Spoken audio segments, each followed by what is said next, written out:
Nah, kemudian bagian pentingnya pemeriksaannya, pemeriksaan kelengkapannya. Ini Bapak Ibu ya. Apabila salah satu sebagaimana tersebut pada angka 1 sampai 6 dan kebenaran dalam surat pernyataan sebagaimana tercantum dalam lampiran 4 merupakan bagian yang tidak terpisahkan dari peraturan BKN ini yang telah ditandatangani, tidak dipenuhi, maka yang bersangkutan tidak dapat diusulkan penetapan nomor induk P3K-nya.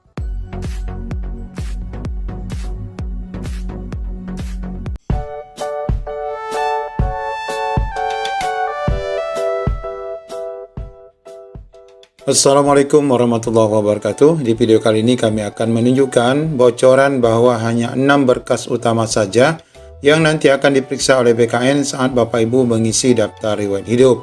Sedangkan 4 berkas lainnya merupakan pelengkap. Pastikan Bapak Ibu teliti dalam 6 berkas ini supaya Bapak Ibu tidak dibatalkan dalam usulan NIP 3K-nya. Bagaimana info lengkapnya? Ikuti video ini sampai selesai. Nah, saat Bapak Ibu mengisi DRH nanti ada 10 berkas ya di sini. Di dalam contoh buku panduan sudah jelas dinyatakan ada 10 berkas ya yang akan Bapak Ibu isi nanti dalam pengisian daftar riwayat hidup.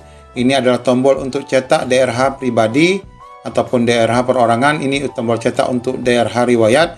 Nah, inilah nanti yang akan digabung menjadi satu. Nah, di sini Bapak Ibu berkasnya sebagaimana kita sudah paparkan juga, di sini kita jelaskan lagi, ada surat 5 poin ya, yang ini ditempel materai ya, ditempel materai, kemungkinan tidak materai. Kemudian surat keterangan catatan kepolisian. Kemudian ada surat DRH ya, yang diunduh ini ya, dua ini yang harus digabung, diupload menjadi satu. Kemudian juga ada surat bukti pengalaman kerja. Nah, ini Bapak Ibu, surat pengalaman kerja ini juga kemarin sudah digunakan saat mendaftar. Kemudian surat keterangan tidak mengkonsumsi narkotika. Kemudian bebas surat sehat jasmani rohani. Nanti kita jelaskan lebih rinci. Kemudian file scan ijazah pendidikan terakhir saat Bapak Ibu mendaftar kemarin. Kemudian transkrip nilai. Kemudian di sini adalah surat lamaran serta pas foto berlatar belakang merah. Lengkap sebenarnya memang ada 10 berkas ya yang harus kita kumpulkan. Namun kebijakan dari BKN untuk tahun 2024 ini dalam SS yang terbaru itu hanya 6 berkas saja yang harus kita lakukan penguploadan ulang. Nah, dari 10 berkas ini Bapak Ibu, sebagai rahasianya, hanya 6 berkas yang nanti akan diperiksa BKN. Hal ini merujuk pada aturan BKN berkenaan dengan petunjuk teknis pengadaan P3K ya, nomor 1 tahun 2009 peraturan BKN. Kita cek Bapak Ibu, informasi penting ini jangan sampai Bapak Ibu dibatalkan, karena ini nanti bisa dibatalkan jika 6 berkas ini tidak valid. Nah, informasi ini bermula pada pasal 25 ya, yaitu penyerahan persyaratan administrasi. Setelah peserta seleksi dinyatakan lulus seleksi untuk diangkat menjadi P3K, wajib menyerahkan surat lamaran yang telah diisi dan ditandatangani dengan tinta hitam sesuai dengan format yang telah ditentukan oleh Pemda, tergantung nanti tulis tangan atau dengan ketik komputer ya. Nah, ini persyaratan yang diserahkan saat pengisian DRH ya. Ada fotokopi ijazah, riwayat hidupnya Bapak Ibu yang digabung tadi, surat SKCK, surat sehat jasmani rohani, kemudian surat bebas nafza, kemudian pernyataan 5 poin yang berisi dengan beberapa ketentuan di sini. Nah, kemudian bagian pentingnya pemeriksaannya, pemeriksaan kelengkapannya. Ini Bapak Ibu ya. Pemeriksaan kelengkapan dan keabsahan persyaratan administrasi dilakukan PPK ataupun Pemda atau pejabat lain yang ditunjuk di bidang kepegawaian. Nah, jadi Bapak Ibu, DRH Bapak Ibu nanti tidak diperiksa BKN ya, tapi diperiksa oleh BKD ataupun BKPSDM.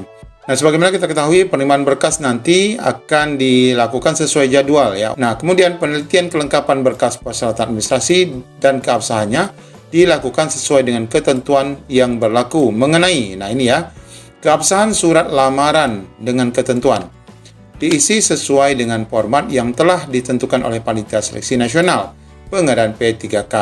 Nah, ini Bapak Ibu bisa tulis tangan, bisa dengan ketik komputer, tergantung permintaan daerah. Pastikan nanti apa yang diminta itu yang Bapak Ibu lengkapi. Di mana mendapatkannya, tentu Bapak Ibu nanti akan dapat lagi merujuk pada informasi lowongan kemarin ya. Di situ disertakan surat lamaran yang dapat Bapak Ibu ambil kembali. Nah, kemudian ditandatangani oleh peserta seleksi P3K yang bersangkutan. Jadi harus ada tanda tangan di surat lamaran. Ini dicek pertama, keabsahannya. Keabsahan kedua adalah kesesuaian kualifikasi pendidikan.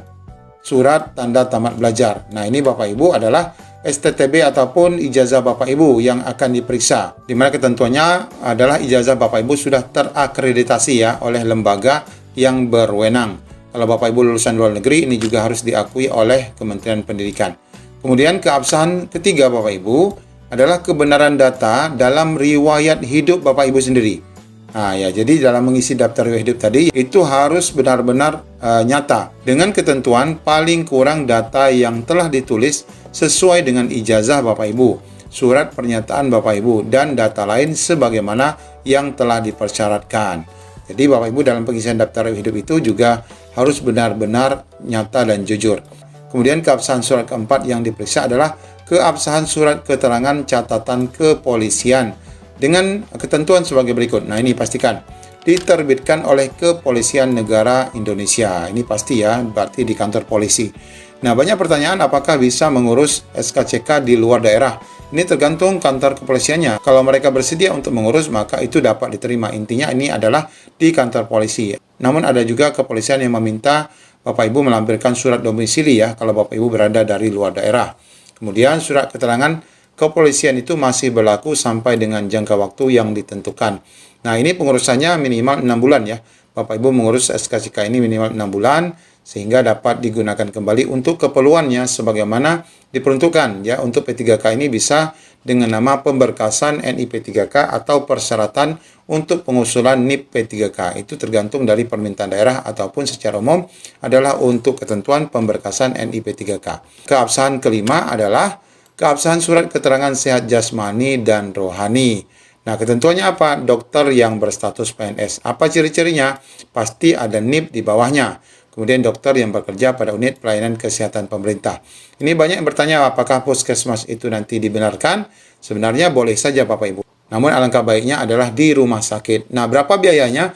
Nah, cukup mahal Bapak Ibu ya. Untuk kesehatan ini bisa mencapai 450.000 sampai 500.000. Kemudian keabsahan keenam yang mesti Bapak Ibu miliki adalah keabsahan surat keterangan tidak mengkonsumsi narkotika atau nafza.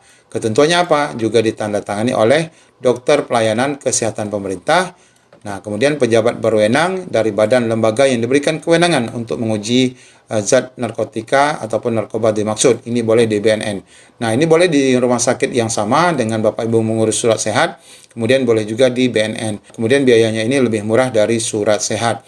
Nah, Bapak Ibu, apabila salah satu sebagaimana tersebut pada angka 1 sampai 6 dan kebenaran dalam surat pernyataan sebagaimana tercantum dalam lampiran 4 merupakan bagian yang tidak terpisah dari peraturan BKN ini yang telah ditandatangani tidak dipenuhi, maka yang bersangkutan tidak dapat diusulkan penetapan nomor induk P3K-nya. Nah, jadi penting sekali ya untuk memastikan keabsahan berkas-berkas 6 tadi dapat benar ya Bapak Ibu. Sedangkan 4 dokumen lain sebagaimana diterangkan tadi adalah merupakan kelengkapan ya, tidak menjadi persoalan bagi Bapak Ibu semua. Nah, oleh karena itu pastikan ke-6 berkas ini Bapak Ibu urus dengan benar.